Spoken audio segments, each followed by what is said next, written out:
यावेळेस आपण वचनात जाऊ आणि मी एक छोटीशी प्रार्थना करते.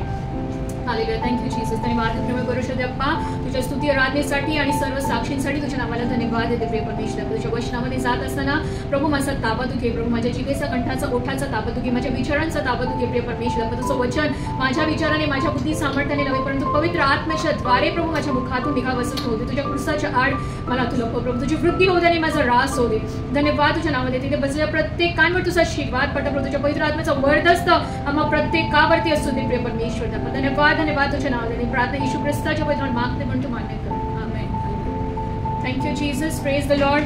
मैं थोड़ा हिंदी में बात करूंगी क्योंकि कारण आपल्या बहिणीला मराठी समजत नाही. बॉबी पण आहे आपल्यामध्ये, पण बॉबीला समजतं मराठी ना. बॉबी को थोड़ा समझता है. सिस्टर मनीषा को समझ में नहीं आता है, तो मैं थोड़ा हिंदी मराठी में आज बात करूंगी ना. तर आपण जसं मी म्हटलं की सण साजरा करत आहोत आणि जावळ्यांच्या रविवारपासून आपण सणांबद्दल शिकत आहोत की आपले कोणते सण देवाने आपल्याला पाळायला सांगितलेले आहेत आणि इस्रायली लोकांना कोणते नियम लावून दिले आहेत. भले ते नियम इस्रायली लोकांसाठी होते पण नवीन करारामध्ये देखील त्याचं काहीतरी महत्व आहे. तर आपण थोडंसं एक क्विक रिकैप हम करेंगे कि कौन से फेस्टिवल या कौन से फीस्ट हम मनाते हैं. जैसे पाम संडे के दिन हमने देखा कि as a Christian, as a believer हम लोग क्रिसमस मनाते हैं, ईस्टर मनाते हैं और गुड फ्राइडे मनाते हैं. आज जैसे ईस्टर संडे है, पर बाइबल हमको क्या बताती है ना. जैसे कैथलिक लोगों के बारे में हमने देखा कि वो लोग माउंट मेरी का फीस्ट मनाते हैं. हर सेंट का, सेंट थॉमस, सेंट पीटर, इनका फीस्ट मनाते हैं. तो कौन से फीस्ट या कौन से त्योहार परमेश्वर ने हमको मनाने के लिए बताया है उसके बारे में हम सीख रहे हैं. 7 त्योहार या 7 फीस्ट. मीच उत्तर दिले त्या प्रश्नाचं. किती सण साजरे करायला सांगितले की या कितने त्योहार कितने फीस्ट परमेश्वर ने मनाने बोले आहे. तो 7 ना. 7 फीस्ट आपल्याला सांगितले आहेत. कोणी सांगू शकेल का पटकन ते 7? भले एक जो क्रोनोलॉजिकल ऑर्डर में ना हो, पर 7 के साथ कौन बता सकता है खड़े होकर. उसको किसी ने अगर बताया तो मेरी तरफ से उसको अगले रविवार को कुछ तो बख्शीश मिलेगी. कौन बताएगा? 7 सारे 7 के साथ. उभी राहून वलंडन सण, बेखमीर भाकरीचा सण, मंडपाचा सण, प्रथम फळाचा सण. 4 झाले. अजून 3. कापणीचा तोच आहे प्रथम फळाचा. ठीक आहे. ऍटलीस्ट अटेम्प्ट केलं. गुड. तर आपल्याला हे 7 सण माहिती असणं खूप गरजेचं आहे. कारण हे 7 सण आणि आपण जे सण साजरे करतो ते त्याच्यामध्ये काय फरक आहे किंवा काय साम्य आहे हे आपल्याला माहिती असणं गरजेचं आहे. जसं मैं आपको बार पिछले हमारे जो हमारी सर्विस हुई मैं आपको बता रही हूँ ना, ऐसे काफी सारे लोग हैं, काफी सारे फेस्टिवल मनाते हैं हर महीने हर हफ्ते, पर उसके पीछे त्याच्या मागची पार्श्वभूमी किंवा बॅकग्राऊंड त्यांना माहिती नसते. पण आपली गत तशी असली नाही पाहिजे. कारण परमेश्वराने काय सांगितलंय, पिढ्यानपिढ्या तुम्ही हे सण साजरे करा आणि तुमच्या मुलाबाळांना हे सांगायचं. आपल्यालाच नाही माहिती आपल्या पुढच्या पिढीला आपण काय सांगू ना. तर आता तुम्ही माझ्या मागे रिपीट करायचंय आणि हे आठवणीत ठेवायचं आहे. पहिला सण आहे वलांडनाचा सण. कोणता आहे? वलांडनाचा सण. दुसरा आहे फीस्ट ऑफ अनलिव्हन ब्रेड, बेखमीरी भाकरीचा सण. तिसरा आहे the feast of first fruit, पहिल्या फळाचा सण, जो की आजचा पुनरुत्थानाचा दिवस आपण साजरा करतो. त्याच्यानंतर चौथा आहे the feast of weeks, Pentecost. आजच्या दिवसाच्या 50 दिवसानंतर जो पवित्र आत्मा उतरून आला, तो पवित्र आत्म्याचा दिवस म्हणजे पेंटिकॉस्टचा दिवस. आणि त्याच्यानंतर आहे कर्णाचा सण, the feast of trumpets, the day of atonement, प्रायश्चिताचा दिवस. आणि शेवटचा जो आहे फीस्ट ऑफ टबॅर्निकल, मंडपाचा सण. तर आता सर्व माझ्या मागे म्हणू. वलांडनाचा सण, बेखमीर भाकरीचा सण, पहिल्या फळाचा सण, पवित्र आत्म्याचा दिवस, कर्णाचा सण, प्रायश्चिताचा दिवस आणि मंडपाचा सण. हे 7 सण आठवण करायचे ना. मी पुढच्या रविवारी परत विचारणार आहे. भले आपला पुढचा जो सण आहे तो 50 दिवसांनी होणार आहे पवित्र आत्म्याचा, पण तरी आपल्याला हे रिपीट करना है. हमको जानना जरूरी है कि बाइबल हमको कौन से फेस्टिवल या फीस्ट मनाने के लिए बताता है. तर वलांडनाचा सण, वो जो पर्व है वलांडनाचा सण किंवा पाम संडे, तो आपण ऑलरेडी बघितला आहे. त्याच्या पुढचे 2 आपण सण बघू, बेखमीर भाकरी आणि पहिल्या फळाचा किंवा प्रथम फळाचा सण. आणि जसं मी म्हटलं की येशू ख्रिस्त म्हणतो की मी हे सर्व नियम रद्द करण्यास नाही तर परिपूर्ण करण्यास आलो आहे. आणि हे जे 7 सण आहेत त्या 7 मधले 4 जे सण आहेत ते येशू ख्रिस्तानी ऑलरेडी परिपूर्ण केले आहेत. ते त्याच्या जन्मापासूनच्या मृत्यूपर्यंतच्या काळामध्ये ज्या प्रकारे नियम लावून दिलेले येशू ख्रिस्तानी हे 4 सण पूर्ण केलेले आहेत. आणि जे 3 सण आहेत ते त्याच्या पुनरागमनाविषयीचे आहेत आणि ते देखील पूर्ण होणार आहेत. तर 7 मध्ये किती पूर्ण झालेले आहेत? किती? 4. आणि किती बाकी आहेत? 3 पूर्ण व्हायचे बाकी आहेत. नवीन नियमामध्ये, नवीन करारामध्ये, जुन्या करारामध्ये जे 7 सण देवाने इस्रायली लोकांसाठी दिले होते त्यातले 4 सण येशू ख्रिस्तानी पूर्ण केले आहेत आणि त्यातले 3 सण जे आहेत ते नवीन करारामध्ये अजून पूर्ण व्हायचे बाकी आहेत. आणि जसं आपण पाम संडे वलांडनाच्या सणाच्या दिवशी आपण बघितलं की यीशु मसीह जो है वो मेमना बनकर, वो पास ओवर लैम्ब बनकर हमारे लिए आया. त्याच्यानंतर आपण बघितलं की उत्तम शुक्रवार उत्तम का आहे ना. आणि जसं मी म्हटलं की उत्तम शुक्रवार, काही लोक म्हणतात की आनंद केला पाहिजे, उत्साह केला पाहिजे. खरोखर आपण आनंद केला पाहिजे, रिजॉईस केलं पाहिजे. पण ते रिजॉईस कसं असलं पाहिजे? ते आत्मिक रिजॉईस असलं पाहिजे ज्यावेळेस आपल्याला ती जाणीव आहे की येशू ख्रिस्ताने आपल्यासाठी काय केलं. आनंद करायचा म्हणून तर आपल्याला नाचून धिंगाणा नाही घालायचं ना. आपल्याला आत्मिक आनंद करायचा आहे. आपल्याला दुःख पण नाही करायचंय, कारण त्यांनी ते पूर्ण केलं, त्यांनी ते दुःख सहन केलं. ते दुःख नाही करायचं, पण त्या दुःखाचं काय करायचं? आपल्याला स्मरण करायचंय, उसको याद करना है, त्याला आठवण करायची आणि त्याची जाणीव आपल्याला असली पाहिजे. आणि ज्यावेळेस आपण त्याच्या दुःखाची आठवण करून त्याची जाणीव आपल्याला असेल की मी ज्या शिक्षेस पात्र होतो, ज्या अनंत काळच्या शिक्षेस मी पात्र होतो, ती शिक्षा मला न होता देवाच्या पुत्राने येशू ख्रिस्ताने ती शिक्षा माझ्या वतीने पत्कारली. और उसने मुझे क्या दिया है? अनंत काल का जीवन. वो अनंत काल की शिक्षा से हम मुझे छुड़ाकर मुझे क्या दिया है? अनंत काल का जीवन दिया है. आणि ज्यावेळी ही जाणीव या ये रियलायझेशन जब हमको होगा तब हमको क्या मिलेगा? वो आत्मिक आपल्याला समाधान मिळेल, शांती मिळेल आणि आनंद मिळेल ना. So that is how you have to rejoice for the good Friday because it is good. आणि आजचा दिवस पुनरुत्थानाचा दिवस, किंवा जसं मी म्हटलं की प्रथम फळाचा सण. पुनरुत्थान आणि प्रथम फळ काय आहे ते आपण बघणार आहोत. पण जसं मी म्हटलं की आपण काही प्रथा, नियम आपण करतो ना, 40 दिवसाचे उपास ना, 40 दिवसाचे उपास करतो. कधी करतो? लेंटच्या पिरियड मध्ये, येशू ख्रिस्ताच्या क्रूसावर जाण्याच्या आधी, म्हणजे की गुड फ्रायडेच्या आधी. पण बिब्लिकली आपण बघितलं तर येशू ख्रिस्ताने केले 40 दिवसाचे उपास. पण ते जर क्रोनोलॉजिकल ऑर्डर किंवा त्या घटना जर आपण बघितल्या तो 40 दिन का उपवास और यीशु मसीह के क्रूस के जाने का कोई संबंध नहीं है ना. 40 दिन का उपवास करना अच्छा है, लेकिन 40 दिन वही 40 दिन करना जरूरी नहीं है. आप 40 दिन, 21 दिन, 10 दिन, 7 दिन कभी भी उपवास कर सकते हो. हे जो सिक्वेन्स आहे, ह्या ज्या घटना आहेत त्या 40 दिवसाचा आणि येशू ख्रिस्ताचा क्रूसावर जाण्याचा काहीही संबंध नाहीये. त्याच प्रकारे आपण आजच्या दिवसाला जे लहानपणापासून ईस्टर संडे, तर ईस्टर हा शब्द पण चुकीचा आहे. ईस्टर आणि ह्या पुनरुत्थानाच्या रविवारचा काहीच संबंध नाहीये. ईस्टर हा शब्द इएस्त्रो किंवा ऑस्तारा किंवा इएस्त्रो, जी जर्मन इंग्लंडची जी देवी होती तिच्यावरून हा शब्द आलेला आहे ईस्टर. तर ईस्टर म्हणणं देखील बरोबर नहीं है. इसलिए हम इस दिन को पुनरुत्थान का दिन या रेजरेक्शन संडे बोलते हैं ना. तर एखादी गोष्ट आपण बोलतो किंवा का करतो हे आपल्याला जाणणं गरजेचं आहे ना. जसं मी म्हटलं की गुड फ्रायडे, आनंद करायचा आहे, रिजॉईस करायचा आहे, पण ती जाणीव असणं गरजेचं आहे. त्या आनंद रिजॉईसच्या नादामध्ये येशू ख्रिस्तानी जे दैवी बलिदान केलं आपल्यासाठी, किंवा जे त्रास त्यांनी सहन केला, त्याला आपल्याला आपण त्या आनंदाच्या मागे आपण नाकारू नाही शकत ना. तर ती जाणीव असणं आणि तो आत्मिक आनंदाने संतुष्टी असणं गरजेचं आहे. आणि ती जाणीव आपल्याला कधी कधी करायची आहे? फक्त गुड फ्रायडेच्या दिवशी करायची का? आयुष्यभर त्याच्या बलिदानाची आपल्याला जाणीव असणं गरजेचं आहे ना. तर गुड फ्रायडे इंडीड गुड होता, पण आजचा दिवस जसं दादानी म्हटला उत्तम शुक्रवार होता. आजचा दिवस हॅपी आहे, जसं म्हटलं लोक हॅपी गुड फ्रायडे म्हणतात. Good Friday is good. Today is a happy day, happy resurrection day. आज आनंदाचा, पुनरुत्थानाचा दिवस आहे आणि आज खरा जय उत्सव करण्याचा दिवस आहे. A day to celebrate more and to rejoice more, कारण येशू ख्रिस्त जो आपल्या पापासाठी मेला तो आज पुनरुत्थित झालेला आहे ना. आजच्या दिवसावर आपल्या विश्वासणाऱ्यांचं अस्तित्व, जीवन आणि भविष्य, आज के दिन के ऊपर हम विश्वासियों का जो है वो अस्तित्व, जीवन और भविष्य क्या है? निर्भर है। अगर यीशु मसीह मरने के बाद मरा हुआ ही रह जाता तो कहानी उधर ही खत्म हो जाती, पर कहानी अब शुरू हुई है ना, कहानी अभी बाकी है। कहानी शुरू हुई है और कहानी अभी बाकी है, क्योंकि आज वो जी उठा है और केवल जी नहीं उठा है पर वो अनंत काल के लिए जीवित है। आज तो फक्त मरणार तो उठला नाही आहे, परंतु अनंत काळासाठी तो जिवंत आहे ना।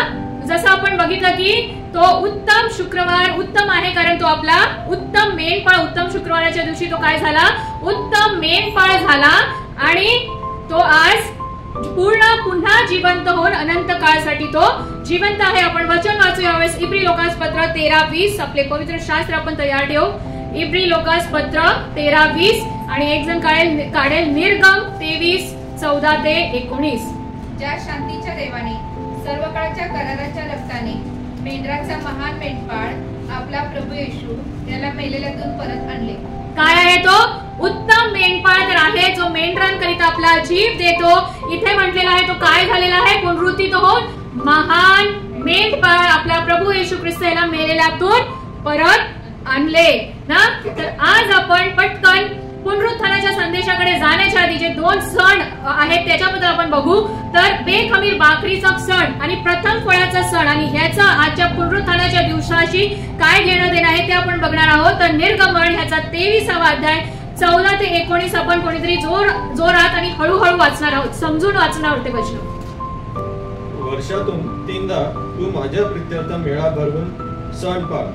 वर्षातून कितीदा? 3दा काय कर? सण पाळ।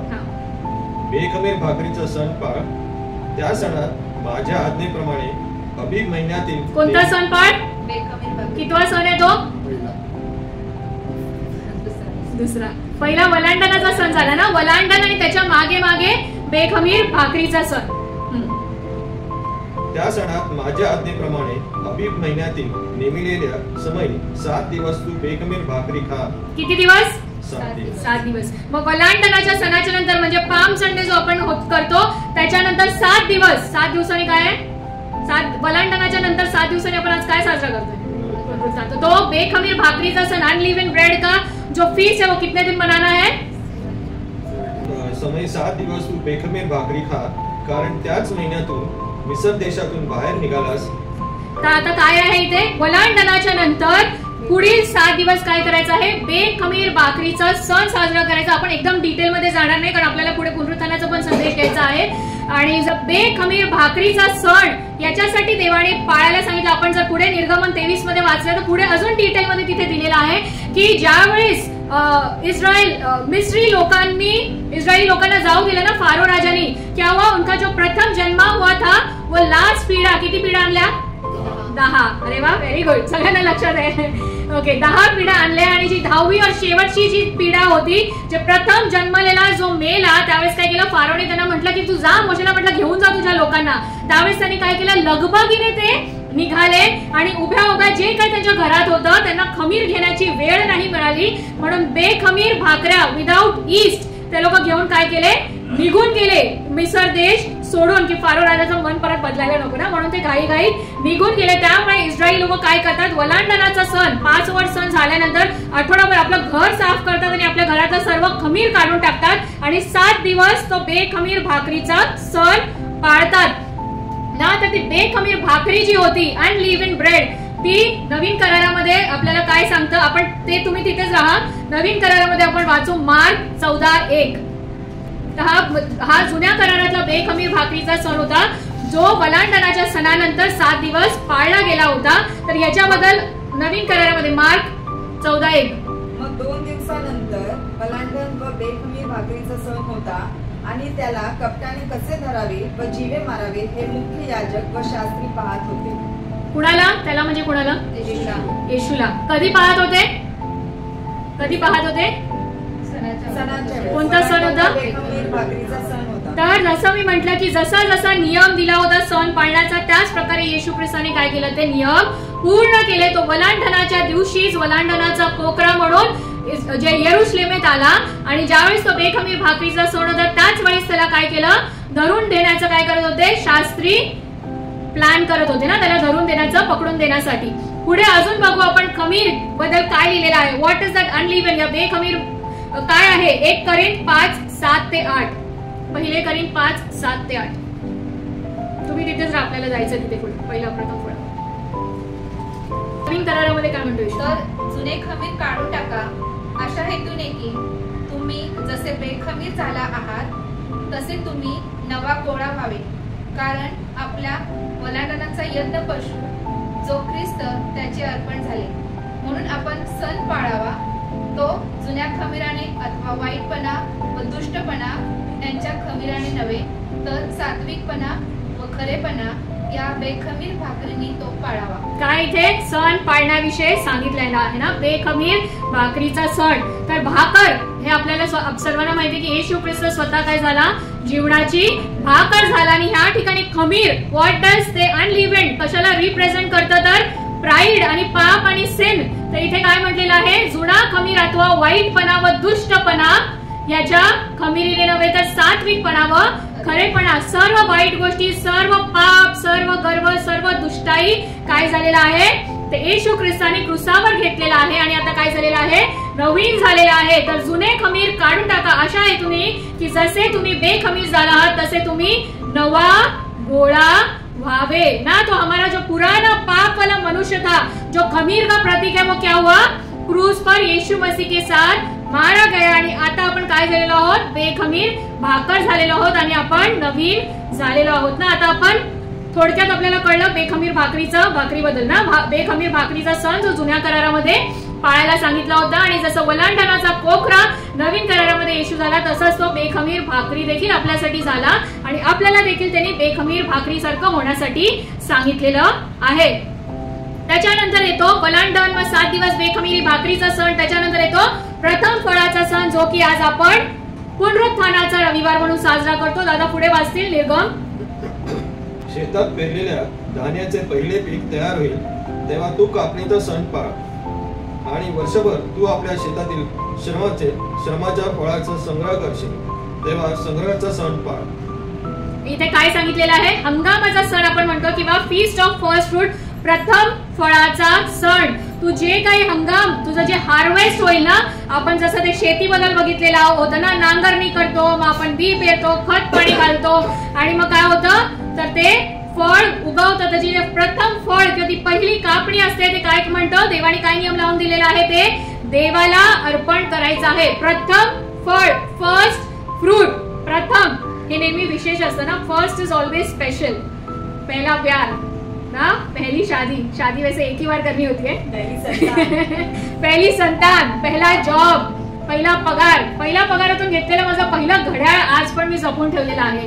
तर पहिली किंवा प्रथम गोष्ट आपल्याला नेहमी महत्वाची असते ना. तर ते प्रथम आपल्याला देव काय सांगतो, तर ती प्रथम गोष्ट आपल्याला कुणाला समर्पित करायची आहे, ते फर्स्ट फ्रुट्स जे आहे ते आपल्याला देवाला समर्पित करायचं आहे. हे आपल्याला देवानी आज्ञा दिली आहे. आपण बघू 1 कॉरिंथ 15:20. जुन्या करारामध्ये इस्रायली लोकांना त्यांनी सांगितलं की तुमच्या अन्नधान्यातून, तुमच्या शेतीतून तुम जो खेती करोगे उसमें से तुम्हारा जो उत्पन्न होगा उसका पहला हिस्सा तुमको क्या करना है, परमेश्वर को देना है. तो प्रथम जो फ्रूट है, फर्स्ट फ्रूट, प्रथम फल, वो नए नियम में क्या है वो हम देखेंगे. पहले कॉरिंथ 15:20.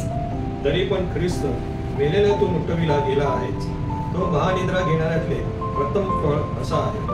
कसा आहे, प्रथम फळ. नवीन करारातला, जुन्या करारामध्ये प्रथम फळ म्हणून काय द्यायचा नियम होता, तो सण धान्याचे पहिले पीक ना. तर नवीन करारामध्ये तो प्रथम फळ कोण झाला, येशू ख्रिस्त झाला. तर हा आहे प्रथम फळाचा सण. तरी पण ख्रिस्त मेलेल्यातून उठविला गेला आहेच, तो महानिद्रा घेणाऱ्यातील प्रथम फळ झाला. कुणातील, महानिद्रा म्हणजे जे झोपी गेलेले ख्रिस्तामध्ये, त्यातला तो काय झाला, प्रथम फळ झाला. तर तो आज प्रथम फळाचा किंवा जो पुनरुत्थानाचा, रेझरेक्शनचा डे आपण साजरा करत आहोत ना. पहिले कॉरिंथ, तर पाऊल या ठिकाणी काय म्हणतो की the first fruit of those who have fallen asleep, जे झोपी गेलेल्या ख्रिस्तामध्ये, तर ते काय झालं, त्याच्यामधला प्रथम फळ कोण आहे, तर येशू ख्रिस्त.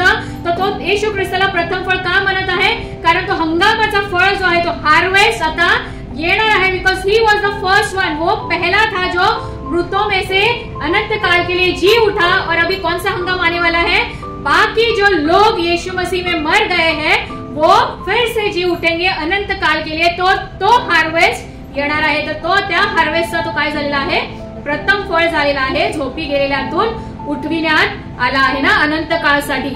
आणि his resurrection has assured that one day all the believers will be raised from the death. त्याच्या पुनरुत्थानाच्या द्वारे, येशू ख्रिस्ताच्या पुनरुत्थानाच्या द्वारे त्यांनी आपल्याला काय दिलेली आहे, खात्री दिलेली आहे की जे सर्व विश्वासणारे येशू ख्रिस्तामध्ये मेले आहेत ते काय होणार आहेत, पुन्हा जिवंत होणार आहेत. ते पुन्हा पुनरुत्थित होणार आहेत ना. Today is a happy day because he is no more part of the ones who are dead or fallen asleep.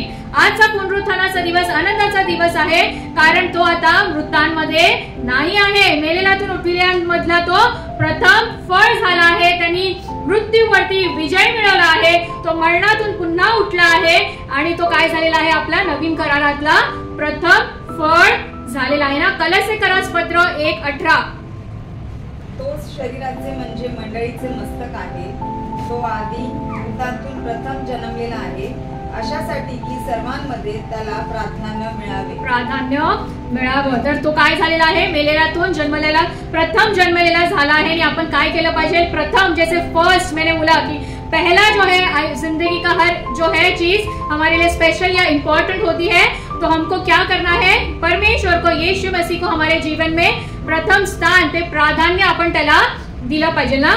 पण येशू ख्रिस्ताच्या पुनरुत्थानाविषयी असं विशेष काय आहे, तोच आहे का, म्हणजे तोच मेलेल्यातून उठला का, अजून कोण कोण उठलंय का मेलेल्यातून, लाजरस पण मेलेल्यातून उठला ना. येशू ख्रिस्ताने स्वतः त्याला मेलेल्यातून उठवलं. हनोकाला तर मृत्यूचा अनुभवच नाही आला. मग येशू ख्रिस्ताच्या पुनरुत्थानाविषयी असं विशेष काय आहे, आपण इतकं महत्व का देतो. ग्लोरिफाईड बॉडी आणि वेरी गुड, अगदी चोख उत्तर दिलेले अंकल ने. लाजरस जो है वो मरे में से जी उठा, पर वो अनंत काल के लिए जीवित है क्या, नहीं. जो है ते काय झालाय, तो परत मेला. पण येशू ख्रिस्त जो जिवंत झाला तो अनंत काळासाठी जीवन झालेला आहे ना. लाजरस मेलेल्यातून उठला, परंतु तो पुन्हा मेला. येशू ख्रिस्त मेलेल्यातून उठला, म्हणून त्याला काय म्हटलेलं आहे, प्रथम फळ. मेलेल्यातून उठल्यांचा प्रथम फळ ना. लाजरस पण उठला मेलेल्यातून, पण त्याला प्रथम फळ का म्हटले नाहीये, कारण तो पुन्हा मेला आणि पुन्हा जेव्हा पुनरुत्थान होईल तेव्हा तो अनंत काळासाठी उठवला जाईल. पण अनंत काळामधील मधला प्रथम फळ जो आहे तो कोण आहे, तर येशू ख्रिस्त आहे ना. हनोकाला तर मरणाचा अनुभवच नाही आला, पण हनोकाच्या न मेल्याने आपल्याला अनंत काळाच्या जीवनाची आशा मिळते का ना. आपल्याला लाजरसच्या मरणातून उठण्याच्या द्वारे अनंत काळाच्या पुनरुत्थानाची आशा मिळत नाही, आणि हनोकाच्या मरणाचा अनुभव न घेतल्याने आपल्याला ते अनंत काळाच्या जीवनाचा आशा आपल्याला मिळत नाही. त्याच्यामुळे येशू ख्रिस्ताचं पुनरुत्थान काय आहे, स्पेशल आहे, विशेष आहे. कारण तो काय आहे, मेलेल्यातून जे झोपी गेले त्याच्यातून उठणाऱ्यांचा तो काय झालेला आहे, प्रथम फळ झालेला आहे. त्यांनी आपल्याला काय केलेले आहे, अनंत काळाच्या जीवनाची आशा दिलेली आहे ना. योहान 11:25 त्या ठिकाणी येशू ख्रिस्त ती स्टोरी आहे. लाजरसला उठवायला जातो आणि मरिया, हे सगळे येशूचे फ्रेंड्स असतात ना, आणि मरिया म्हणते की तू जर इथे असता तर माझा भाऊ मेला नसता. तिला पुनरुत्थानाबद्दल आपण पूर्ण अध्याय वाचल्याने एकच वचन वाचू, योहान 11:25 ना. तिला पुनरुत्थानाबद्दल माहिती होतं, पण तिला हे माहित नव्हतं की येशू ख्रिस्त हाच पुनरुत्थानाचा प्रथम फळ आहे. त्यावेळेस येशू ख्रिस्त तिला काय म्हणतो, योहान 11:25. येशूने तिला म्हटले, पुनरुत्थान व जीवन मीच आहे. जो माझ्यावर विश्वास ठेवतो तो मेला असला तरी जगेल. मरिया त्याला काय म्हणते, हा तो उठेल. कधी उठेल, ज्यावेळेस पुनरुत्थान होईल तेव्हा उठेल. मग येशू ख्रिस्त तिला काय म्हणतो, पुनरुत्थान व जीवन मीच आहे. जो माझ्यावर विश्वास ठेवतो तो मेला असला तरी जगेल. आणि तो लाजरसला हाक मारतो आणि तो काय होतो, मृतातून जिवंत होतो. आज आपण भले पुनरुत्थानाचा दिवस साजरा करत आहोत, हम आज रेजरेक्शन डे मना रहे हैं, यीशु मसीह के पुनरुत्थान का जय हम मना रहे हैं. पण अपन थोड़ा सा विल गो बैक, थोड़ा हम पीछे जाएंगे. जो शुरुआत की कहानी ना, यीशु मसीह के जन्म के बारे में हम देखेंगे. यीशु मसीह का जन्म क्यों हुआ, पापा पापांचा नाश करणे आणि जगाच्या उद्धारासाठी साल्वेशन ना, उद्धारासाठी साल्वेशन के लिए यीशु मसीह का जन्म हुआ। और किससे उद्धार चाहिए था? तो पापों से उद्धार चाहिए था ना। हमने वो पूरा स्टोरी देखा है, वचन सुना है। परमेश्वर की, पिता परमेश्वर की मानव को बनाने के पीछे की योजना क्या थी? सहभागिता ना। सहभागितेसाठी फेलोशिप के लिए पिता परमेश्वर ने मनुष्य को बनाया, परंतु क्या हुआ? पाप आया, पाप की वजह से जो बलिदान देना पड़ा, और बलिदान जो सिन ऑफरिंग दिया जाता था ना, याजक जे पवित्र स्थानामध्ये कोकरू घेऊन जात होता, त्याच्याद्वारे पापांची क्षमा होत होती, परंतु ती सहभागितेची पोकळी भरून निघत नव्हती। म्हणून काय झालं? येशू ख्रिस्ताचा जन्म झाला, कारण तो अल्टिमेट सिन ऑफरिंग म्हणून त्या क्रुसावरती गुड फ्रायडेच्या दिवशी त्याला देण्यात आलं, आणि he became the Passover lamb, ज्याच्यामुळे आपल्याला त्या साल्वेशन, उद्धार मिळाला ना। त्याच्या रक्ताच्या द्वारे, त्याच्या मृत्यूच्या द्वारे आपल्याला काय मिळालं? त्या पापाच्या बंधनातून मुक्ती मिळाली, आणि आपल्याला आपल्या पापांची क्षमा मिळाली। आणि आपण बघतो की तो जो अतिपवित्र स्थानातला पडदा जो आहे तो फाटला, तो जो त्या सहभागितेमध्ये जे अंतर होतं ते नाहीसं झालं ना, आणि आपल्याला डायरेक्ट ऍक्सेस, ती सहभागिता देवाबरोबर पुन्हा मिळाली ना। मग येशूच्या मृत्यूवरच ही कहाणी का नाही संपली? Why the story did not end with the death of Christ? स्टोरीची सुरुवात कुठे झाली? एदेन बागेमध्ये पिता परमेश्वर ने मनुष्य को बनाया, सहभागिता के लिए, फिर उसने पाप किया, फिर उद्धार के लिए यीशु मसीह का जन्म हुआ, उसके लहू बहाए जाने से हमारे पापों की क्षमा हुई, हमको उद्धार मिला। हो गया ना, खत्म ना, स्टोरी एंड। मग येशू ख्रिस्ताला पुनरुत्थित व्हायची गरज का लागली? Why Jesus had to resurrect? आणि आजच्या दिवसाला आपण एवढं महत्व का देतो? झालं नसतं तर उद्धारच नसतं ना, तर तो विश्वास ठेवला तो व्यर्थ झाला। चूक बरोबर मी नाही सांगणार, जे तुम्हाला जसं वाटतं तसं सांगा। ओके, तुमचं एक उत्तर मत आहे। उद्धार हवा होता ना, उद्धारासाठी येशूचा जन्म झाला, त्याच्या रक्ताच्या द्वारे, त्याच्या मृत्यूच्या द्वारे आपला उद्धार झाला, मग झाला ना, संपली स्टोरी।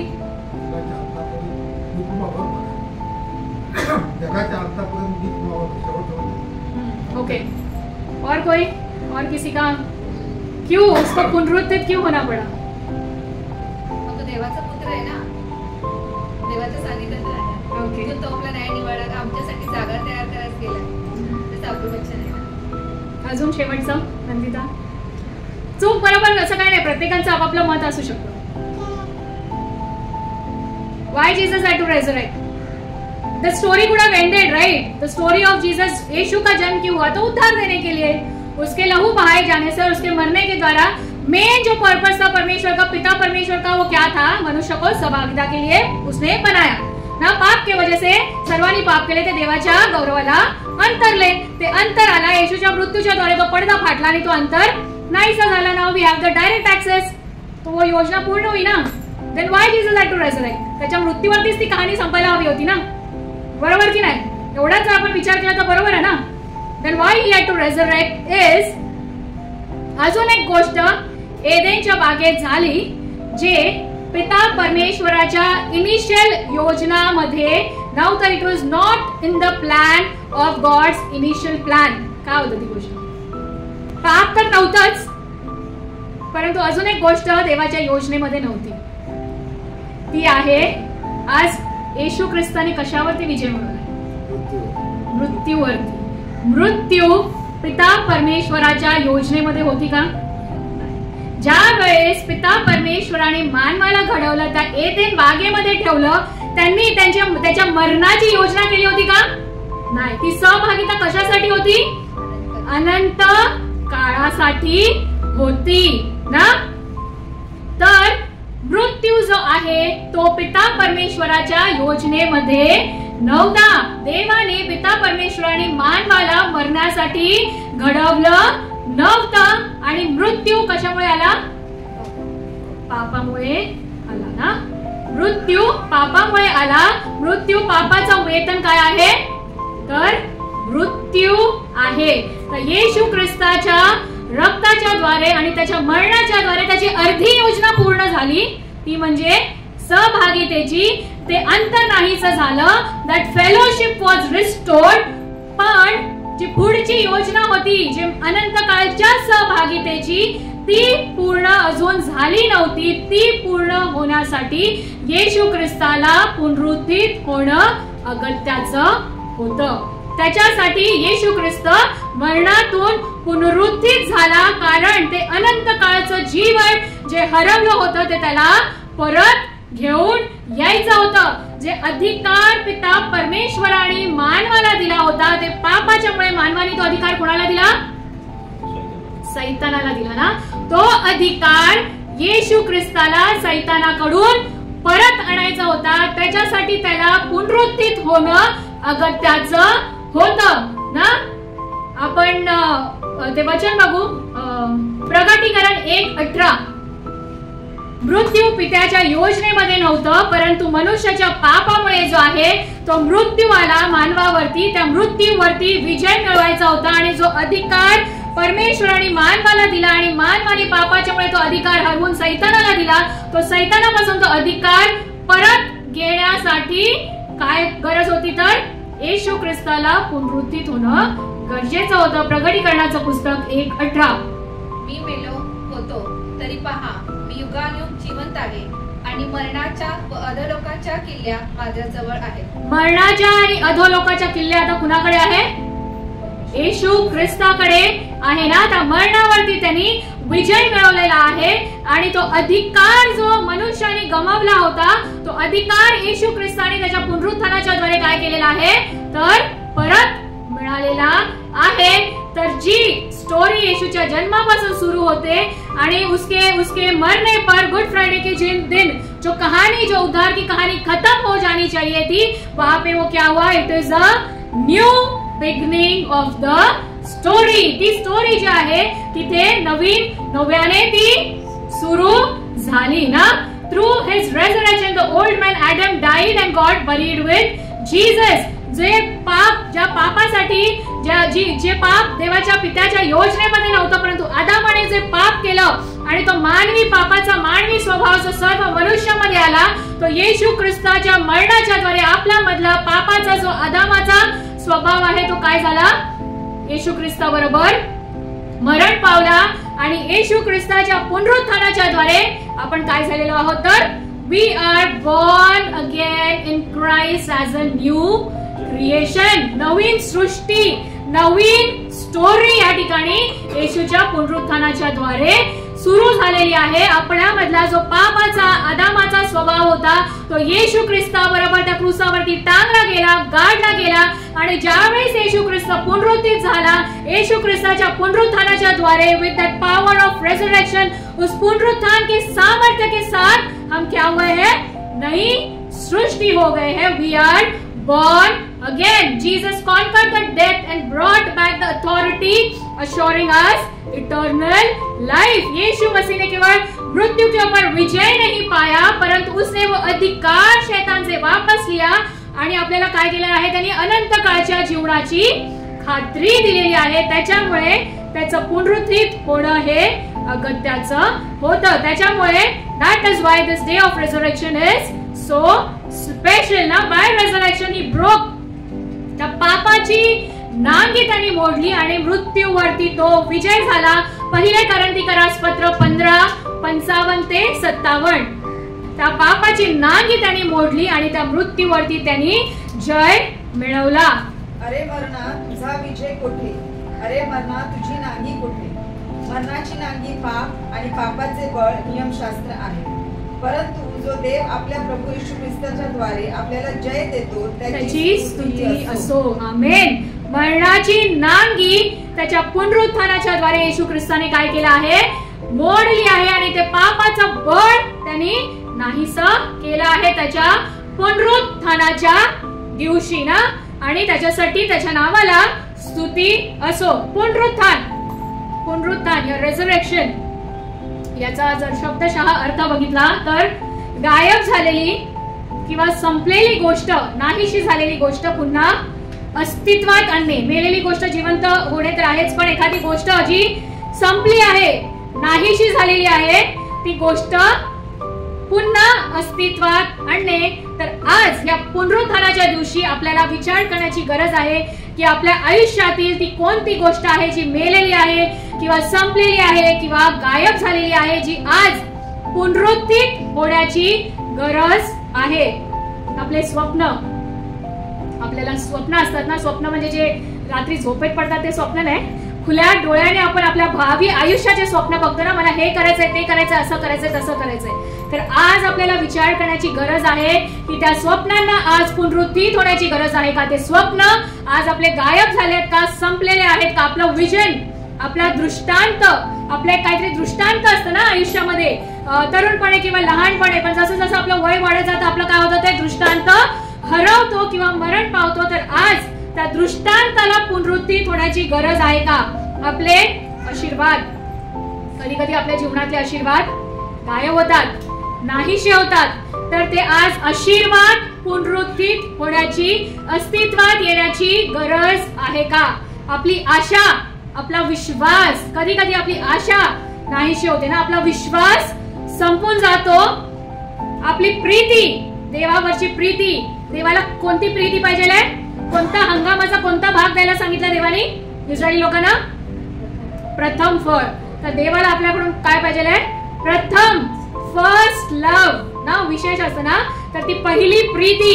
कित्येकदा आपण देवावरती we fear God but we don't love God ना, देवाचा आपण भय धरतो पण त्याच्यावर प्रथम प्रीती आपण करत नाही. तर ती पहिली प्रीती, आपला आशीर्वाद, आपला दृष्टांत, आपली आशा, आपला विश्वास आज हरवलेला आहे का, संपलेला आहे का, मेलेला आहे का, तो पुनरुत्थित आज होण्याची गरज आहे का, याचा आपल्याला विचार केला पाहिजे ना. आणि जर ती गायब झालेल्या आहेत, त्या गोष्टी संपलेल्या आहेत, तर आपल्याला काय केलं पाहिजे? त्याच्यासाठी प्रार्थना केली पाहिजे. माझ्याच आयुष्याचं उदाहरण आहे. एक काळ होता ज्यावेळेस मी जिंदा लाश सारखी जगत होती. शरीराने जिवंत होती पण मनाने आणि आत्माने मेली होती ना. Today is the day of the new beginning. ती स्टोरी संपलेली नाही आहे. त्याच्या मृतावरती ती स्टोरी संपू शकत होती, परंतु it is a new beginning of the story. योसेफाची स्टोरी त्या खड्ड्यामध्ये पुढे वेंडेड इनटू दॅट पिट ना, पण तिथून काय झालं? त्याच्या नवीन स्टोरीची सुरुवात झाली. इयोबाची कहाणी, सर्व त्यांनी आयुष्यात गमावलं होतं ना, त्याची स्टोरी तिथेच संपू शकली असती, पण ती स्टोरी तिथे नव्याने सुरू झाली. येशू ख्रिस्ताची स्टोरी त्याच्या मरणाच्या द्वारे त्या कबरेमध्ये संपू शकली असती, पण त्याच्या पुनरुत्थानाच्या द्वारे it is a new beginning of the story. मी ज्या गोष्टी माझ्या आयुष्यामधून गेली, जसं मी म्हटलं, I was living like a जिंदा लाश सारखी मी जगत होती. माझ्या सर्व भावना, माझ्या सगळे इमोशन्स आणि फिलिंग्स मेले होते, परंतु परमेश्वराने काय केलंय? नवीन स्टोरीची सुरुवात केलेली आहे.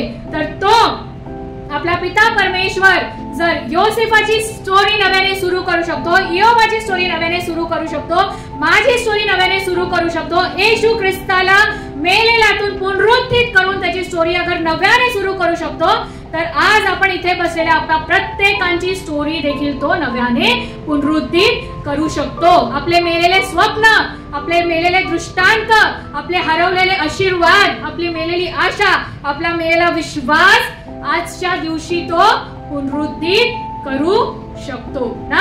आपण त्याच्या आज पुनरुत्थानाच्या दिवशी त्याच्याकडे प्रार्थना केली पाहिजे की ह्या गोष्टी माझ्या आयुष्यातून संपलेल्या आहेत आणि हरवलेल्या आहेत, आणि ज्या सामर्थ्याने येशू ख्रिस्त मेलेल्यातून पुनरुत्थित झाला, त्याच रीतीने ह्या सर्व गोष्टी पण माझ्या आयुष्यामध्ये पुनरुत्थित झाल्या पाहिजे ना.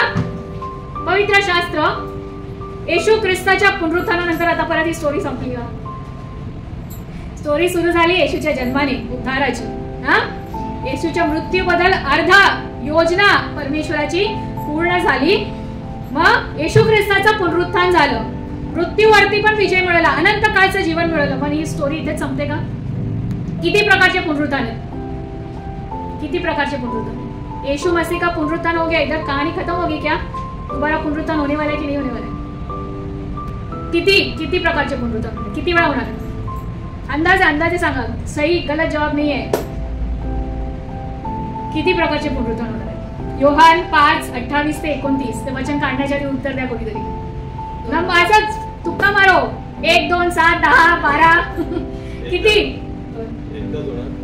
दोन होणार आहे. तर ते 2 पुनरुत्थान काय आहे ते आपण बघू.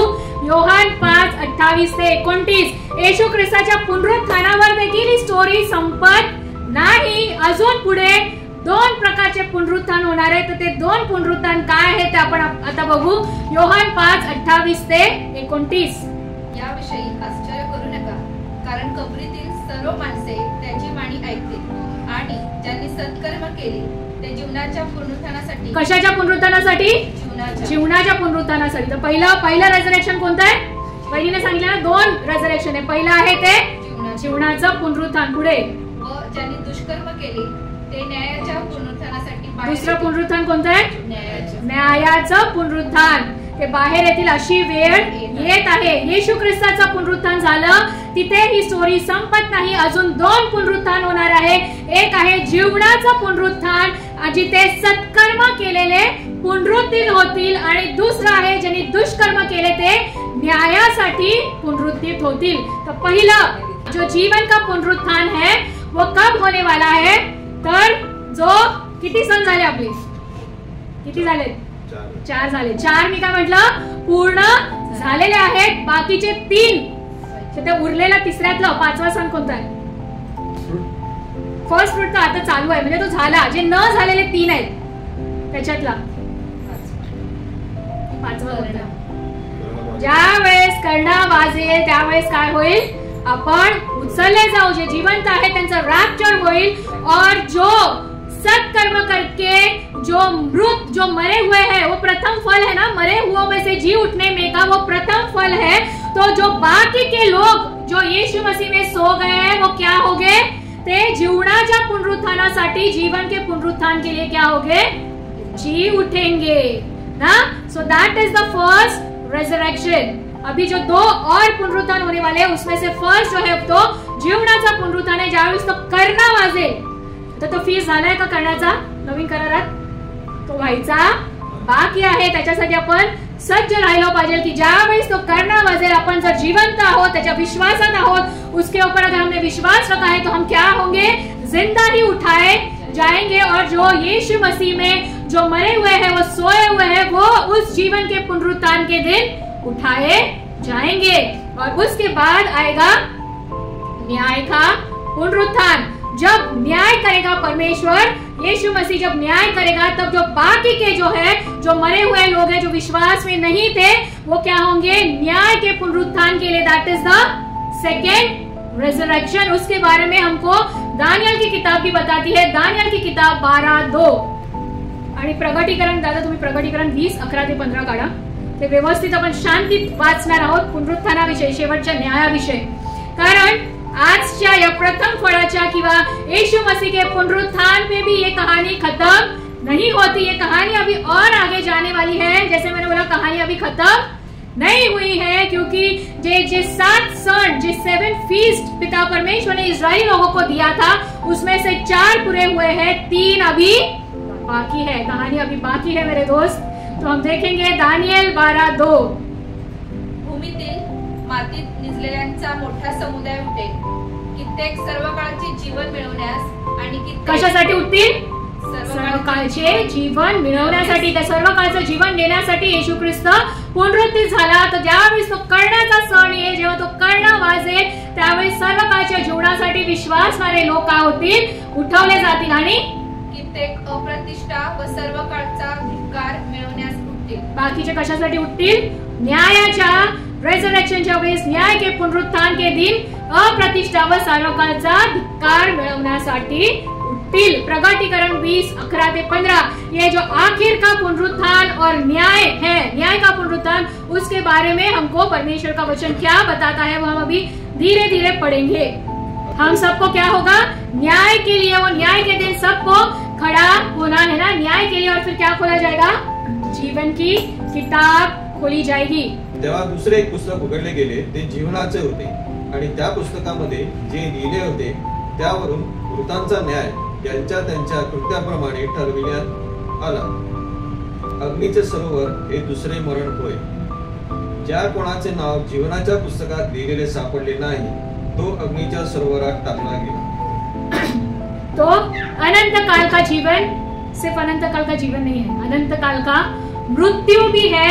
जो विश्वास में मरे हैं और जो अविश्वास में मरे हैं वो सब उठाए जाएंगे, परंतु वो उस न्याय के सिंहासन के सामने कौन खड़े होंगे वो हम अच्छे से थोड़ा समझने की कोशिश करेंगे, क्योंकि यहाँ पर दो प्रकार का पुनरुत्थान होने वाला है। एक है जीवन का पुनरुत्थान, जो विश्वास में अच्छे सत्कर्म करके जो मरे हैं वो क्या होंगे, जीवन के पुनरुत्थान के लिए उठाए जाएंगे। और अगर वो जीवन के पुनरुत्थान के लिए उठाए गए तो उनका नाम ऑलरेडी किसमें होगा, कौन सी किताब में होगा, जीवन की किताब में होगा। बाकी के लोग जो है किसका न्याय होगा, जे अप्रतिष्ठा व सर्व काळचा धिक्कार मिळवण्यासाठी ज्यांनी त्यांच्या कर्माप्रमाणे त्यांचा न्याय केला जाईल, तर आजच्या रेझरेक्शनच्या किंवा पुनरुत्थानाच्या दिवसाची गुड न्यूज काय आहे, तर रोमकरासपत्र 8:1 म्हणून ख्रिस्त येशूमध्ये असलेल्यांना दंडाज्ञा नाहीच,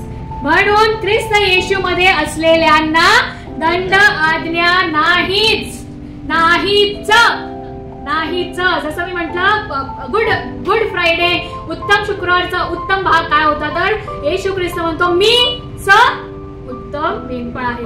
आपण प्रत्येकदा काय करतो, वचन अर्धाच वाचतो आणि लोक त्याच्यातच रिजॉइस करतात, अरे there is no condemnation for those who are in Christ Jesus ना, यीशु मसीह में जो है उनको दंड आज्ञा नहीं, परंतु त्याच्या पुढे कंडिशन दिलेली आहे, ते आपण वाचू।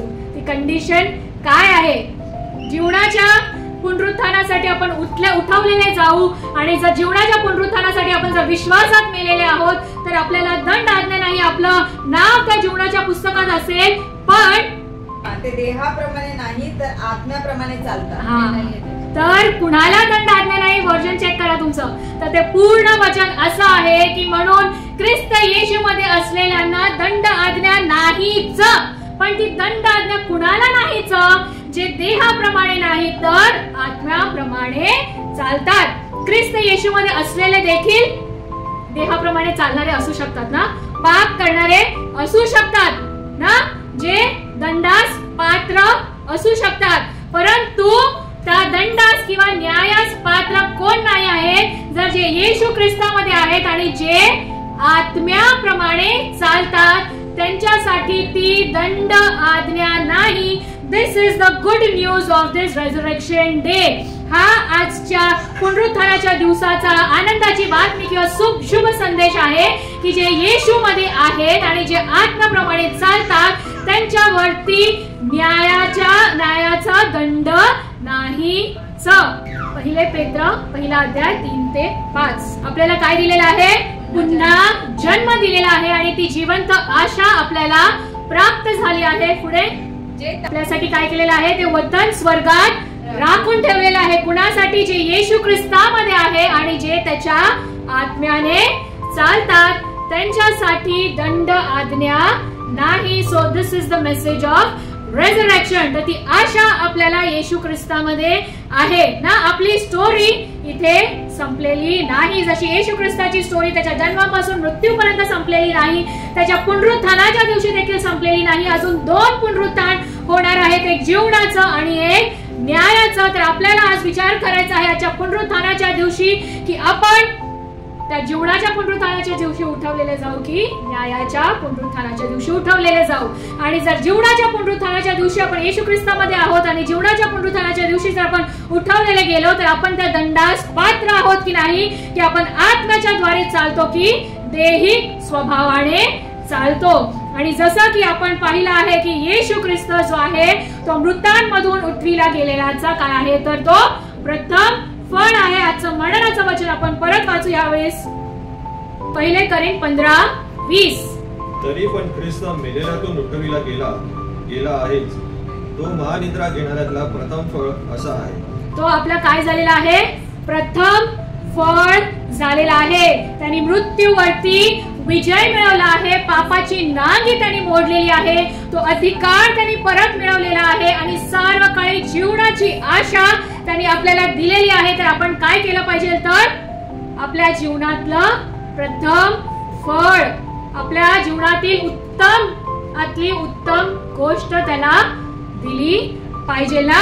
आपल्या दिवसाचा प्रथम भाग, आपल्या वेतनाचा प्रथम भाग आपल्या जीवनातील स्वतःपेक्षा, आपल्या परिवारापेक्षा, आपल्या मुलाबाळांपेक्षा आपलं प्रथम आयुष्यातलं स्थान, प्राधान्य, आपण ते एक वचन वाचलं ना, आपल्या जीवनामध्ये प्राधान्य, प्रथम स्थान, प्रायोरिटी आपण कशाला दिली पाहिजे, तर तो प्रथम फळ जो आपल्यासाठी झाला त्याला आपण काय केलं पाहिजे, तर प्राधान्य दिलं पाहिजे.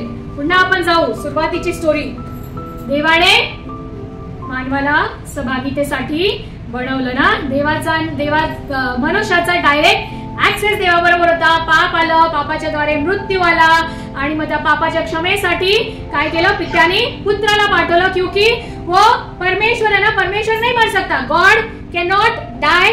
तो उसने क्या किया, अपने इकलौते पुत्र को, यीशु मसीह को हमारे लिए मनुष्य बनकर क्या किया, इस संसार में भेजा ताकि वो हमारा दंड जो है, हमारे पाप की शिक्षा जो है उसने अपने ऊपर ली. और उसके बाद क्या हुआ, यीशु मसीह यहीं पे रह गया क्या, पुनरुत्थित होने के बाद स्वर्गारोहण हुआ ना. He got ascended to heaven. जैसा पिता ने यीशु मसीह को हमारे लिए दिया, यीशु मसीह ने हमको क्या दिया, पवित्र आत्मा दिया. जब यीशु मसीह स्वर्ग चला गया तो उसने हमको अकेले अनाथ नहीं छोड़ा, हमारा सहायक करके उसने हमको क्या दिया, तो उसने हमको पवित्र आत्मा दिया. तो पहला सण कोणता आहे, दूसरा, तीसरा, आजचा प्रथम फळाचा. चौथा सण कोणता येणार आहे, पवित्र आत्म्याचा, जो आजपासूनच्या 50व्या दिवसानंतर, पेंट मतलब 50 ना, पेंट मीन्स 5, तो 50वें दिन जो है वो हम जो देखेंगे, जो चौथा सण जो है पवित्र आत्मा, पेंटिकॉस्ट का दिन जो है वो हम आज के बाद, इसका मतलब ये नहीं कि हम बीच में नहीं मिलेंगे, बीच में हम दूसरे वचन को देखेंगे. लेकिन हा जो आपण जो सेशन चालू केलेला आहे सणांबद्दल, तर याच्यातला किती सण आहे टोटल, 7. किती पूर्ण झालेले आहेत, 4. आपण किती शिकलोय, 3 शिकलोय. त्यातला एक जो आहे पूर्ण झालेला, तो आपण 50व्या दिवशी जो आहे तो पेंटिकॉस्टच्या दिवशी बघणार आहोत. तो सण काय आहे पेंटिकॉस्टचा, आणि किती बाकी आहेत, 3. त्यातला एक आपण कोणता शिकलोय, करण्याचा, जो पूर्ण व्हायचा बाकी आहे. आणि त्यातले 3 अजून 2 जे आहेत ते बाकी आहे. जसं आपल्याला हाऊ द गॉड लीड्स, आपण त्या उरलेल्या 2 सणांबद्दल देखील बघू. आणि परमेश्वर तुम्हाला आशीर्वादित करो. पुनरुत्थित ख्रिस्त आज आपल्या जीवनामध्ये ज्या गोष्टी हरवल्या आहेत, संपल्या आहेत, त्या पुन्हा अस्तित्वात आणू. आपण यावेळेस आपल्या मानालोवन परमेश्वराच्या नावाला धन्यवाद देऊ आजच्या वचनाबद्दल. Hallelujah, thank you Jesus. प्रभूच्या नावाला खूप खूप धन्यवाद देते प्रिय परमेश्वर बाप्पा, कारण खरोखर प्रभू तू जी उत्तम अशी योजना मानवासाठी आखली होतीस प्रभू, ते एदेनच्या बागेमध्ये प्रिय परमेश्वर बाप्पा. आणि प्रभू सुंदर अशी प्रभू ती स्टोरी तू आमची लिहिलेली आहेस, जी अजून संपलेली नाही प्रभू. आमच्या पापाच्या द्वारे जे मृत्यू आलं तिथे देखील ती स्टोरी संपलेली नाही प्रभू. तू आमचा किती विचार करतोस आणि आमच्यावरती किती प्रेम करतोस प्रिय परमेश्वर बाप्पा. आमच्या पापाची क्षमा मिळण्यासाठी तुझ्या पुत्राला दिलास प्रिय परमेश्वर बाप्पा. आणि जो अधिकार आमच्या पापाच्या द्वारे आम्ही गमावला होता, तो येशू ख्रिस्ताच्या पुनरुत्थानाच्या दिवशी प्रभू तो अधिकार तू परत मिळवलेला आहेस प्रिय परमेश्वर बाप्पा.